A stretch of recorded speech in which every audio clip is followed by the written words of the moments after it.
Hello. Prince residential senior secondary school Govindpura की online क्लासों में 11वीं क्लास के वाणिज्य वर्ग के विद्यार्थियों को गुड मॉर्निंग। आज जो आपका टॉपिक जो चल रहा है व्यवसाय की विशेषताओं का जो टॉपिक आपके पास चल रहा है, दो विशेषताओं के बारे में मैंने आपको पहले वाली क्लास में आपको बता दिया। आपके जो एनसीईआरटी का जो कोर्स आरबीसी में चालू किया गया है उसके आधार पे आपको पढ़ाया जा रहा है, नए कोर्स के आधार पे आपको पढ़ाया जा रहा है। और जो विद्यार्थी किताब नहीं लाए हों, विद्यार्थी किताब जल्दी से खरीद ले ताकि आपकी पढ़ाई का लॉस नहीं हो। प्रिंस स्कूल ने जो है आपकी पढ़ाई को ध्यान में रखते हुए जो है ऑनलाइन क्लासेस चालू की गई है ताकि कोई विद्यार्थी के किसी प्रकार की कोई समस्या नहीं हो।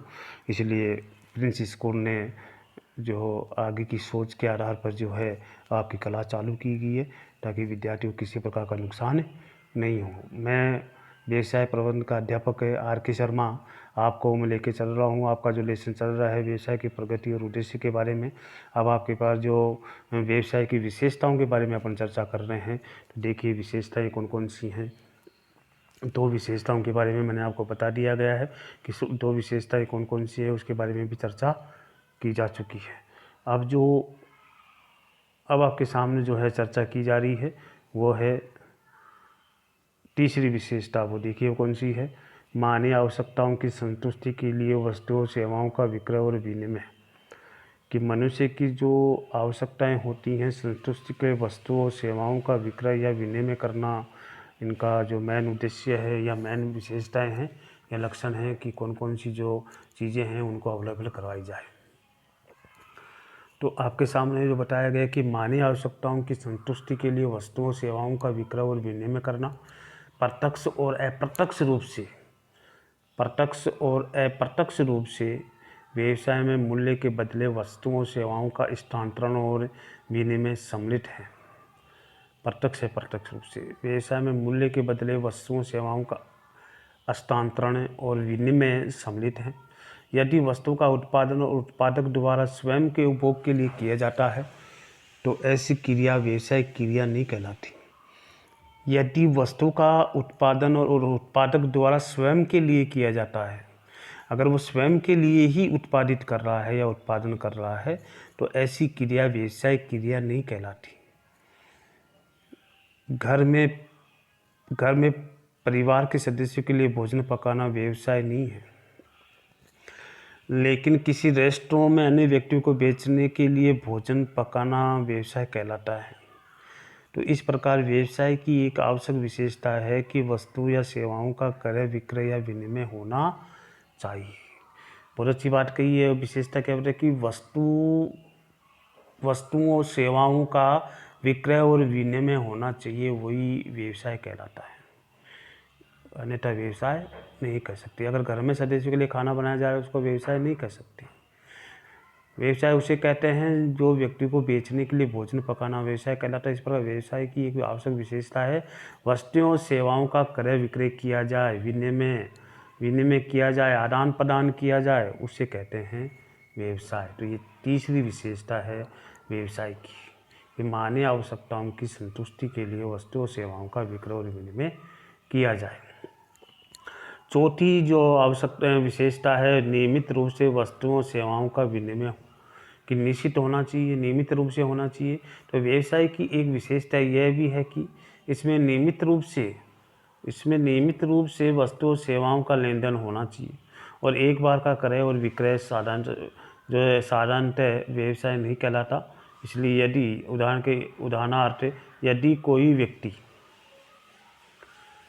अपना घरेलू रेडियो चाहे लाभप्रद बेचे या व्यवसाय क्रिया नहीं कहलाएगी, लेकिन यदि वह अपनी दुकान पर या घर से नियमित रूप से रेडियो बेचता है तो वह एक व्यवसाय क्रिया कहलाती है। अपने लाभ के लिए जो एक आधा जो बेचते हैं लाभ कमाने के लिए बेचे जाते हैं, व्यवसाय नहीं कहलाता। व्यवसाय किसे कहते हैं? नियमित रूप से अपने घर से रेडियो बेचता है वो व्यवसाय कहलाता है। पांचवा जो आपके सामने है लाभ अर्जन करना कि व्यवसाय का मेन उद्देश्य होता है लाभ कमाना। बिना लाभ के व्यवसाय नहीं किया जाता। तो व्यवसाय का दूसरा नाम है लाभ कमाना। प्रत्येक व्यावसायिक क्रिया लाभ के रूप में अर्जित करने की उद्देश्य से की जाती है। बिना लाभ कमाए कोई भी व्यवसाय लंबे समय तक कार्यरत नहीं रह सकता। इसलिए व्यवसाय का बिक्री की मात्रा बढ़ाकर या लागत कम करके अधिकतम लाभ कमाने का हर समय प्रयास करता है। लाभ कमाने का हर समय प्रयास करता है, करना भी चाहिए, उसे व्यवसाय कहते हैं। प्रतिफल की अनिश्चितता। प्रतिफल की अनिश्चितता से तात्पर्य होता है कि व्यवसाय की क्रियाओं के संचालन में एक निश्चित समय में होने वाले लाभ की अस्थिरता से माना जाता है। प्रतिफल की अनिश्चितता का तात्पर्य ये होता है कि जरूरी नहीं है, लाभ अधिक भी हो सकता है और कम भी हो सकता है और इससे ज़्यादा भी हो सकता है।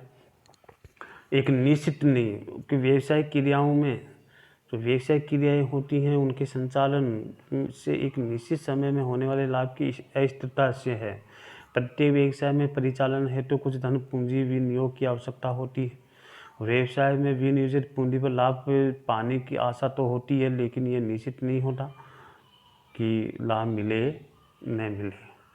तो देखिए, व्यवसाय के जो कर्तव्य हैं उनके बारे में जो आपको बताया गया है कि कौन कौन से कर्तव्य इसमें हैं, और भी विशेषताएं हैं, इनकी विशेषताओं के बारे में चर्चा अपन अगले जो है क्लास में करेंगे कि कौन कौन सी विशेषताएं और हैं। जो मैंने आज जो विशेषता बताई हैं वो बताई हैं आपकी मानवीय आवश्यकताओं की संतुष्टि के लिए वस्तुओं सेवाओं के विक्रय और विनिमय करना, और इस अगले नियमित रूप से वस्तुओं सेवाओं का विनिमय करना और लाभ अर्जन करना, और प्रतिफल की अनिश्चितता के बारे में इसमें बताया गया है कि प्रतिफल की अनिश्चितता है या नहीं है, इसके बारे में अपन चर्चा की है।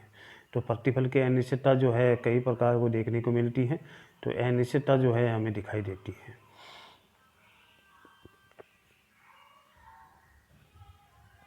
अनिश्चितता जो है आपके सामने दिखाई गई है कि कौन कौन सी अनिश्चितताएं हैं जो इसमें देखने को मिलती है।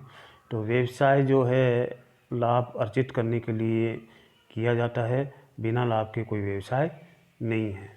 तो देखिए कि लाभ कितना होगा, बल्कि सतत प्रयासों के बावजूद भी हानि की आशंका सदैव बनी रहती है। कि लाभ कितना हो सकता है और कितना नहीं हो सकता, इसके बारे में जो है सदैव धारणा बनी रह सकती है कि कितना लाभ हो सकता है और कितनी हानि हो सकती है। तो ये अस्थिरता है, अनिश्चितता पाई जाती है कि निश्चित नहीं है कि कितना लाभ हो सकता है और कितनी हानि हो सकता है, कितना फल मिल सकता है या नहीं मिल सकता। तो इसके बारे में मैंने आपको 4 पॉइंट बता दिए हैं, 4 विशेषताओं के बारे में आज मैंने आपको चर्चा की है। किसी प्रकार की कोई समस्या तो आप मेरे से पूछ सकते हैं। इसलिए 4 विशेषताओं के बारे में, जो एक मानवीय आवश्यकता की संतुष्टि के वस्तुओं सेवाओं का विक्रय विनिमय करना, दूसरा है नियमित रूप से वस्तुओं सेवाओं को विनिमय करना, चौथा है लाभ अर्जित करना, और पांचवा है प्रतिफल को अनिश्चितता के रूप में जानना। देखिए, उद्यम स्तर पर व्यवसाय करते हुए क्या क्या होते हैं वो देखिए कि कौन कौन सी जो उद्यम स्तर पर व्यवसायिक जो क्रियाएं होती है वो कौन कौन सी होती है, इसमें बताया गया है। व्यवसाय में निहित विभिन्न प्रकार के कार्य को विभिन्न प्रकार के संगठन द्वारा संपन्न किया जाता है, जिन्हें व्यवसाय इकाई या फर्म के नाम से जाना जाता है। देखिए, उद्यम किसे कहते हैं? व्यवसाय में निहित विभिन्न प्रकार के कार्य को विभिन्न प्रकार के संगठनों के द्वारा संपन्न किया जाता है, जिन्हें व्यवसायिक इकाई या फर्म के नाम से जाना जाता है। व्यवसाय के संचालन हेतु उद्यम मुख्य रूप से 4 कार्य करता है: वित्त व्यवस्था करता है, उत्पादन करता है, विपणन करता है और मानव संसाधन प्रबंधन करता है। तो इसलिए कह रहे हैं कि उद्यम मुख्य रूप से 4 काम करता है। व्यवसाय संचालन हेतु उद्यम 4 प्रकार का काम करता है। ये तो वित्त की व्यवस्था करता है, उत्पादन करता है, विपणन की व्यवस्था करता है और मानवीय संसाधन प्रबंधन की व्यवस्था करता है। तो वित्त व्यवस्था का संबंध व्यवसाय के संचालन के वित्त जुटाने और उसके सही उपयोग करने से माना जाता है। उत्पादन का अर्थ है कच्चा माल को नियमित माल में परिवर्तित करने और सेवाओं का उत्पादन करने से माना जाता है। विपणन का अर्थ संपूर्ण क्रियाओं से माना जाता है जो वस्तुओं सेवाओं के आदान प्रदान से मानी जाती हैं, और उत्पादक उन व्यक्तियों तक पहुँचा जहाँ स्थान समय पर सुलभ कीमत पर उपलब्ध कराने से है। जो चुकाने को तैयार हो उन्हें उनको आवश्यकता हो। मानव संसाधन प्रबंधन को सुनिश्चित करता है कि उद्यम में विभिन्न प्रकार के कार्य को पूरा करने का कौशल रखने वाले व्यक्ति की उपलब्धता को सुनिश्चित करता है। ये जो कर्तव्य हैं व्यवसाय कर्तव्य हैं। और उद्यम किसे कहते हैं?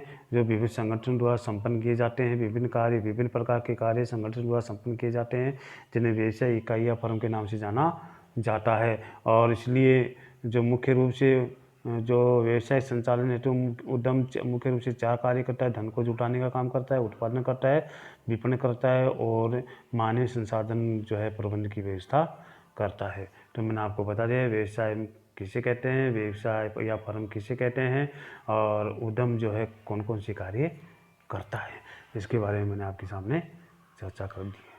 तो आज के लेसन में आपको इतना ही पढ़ाया जाएगा और कल जो है अगली विशेषताओं के बारे में चर्चा करेंगे।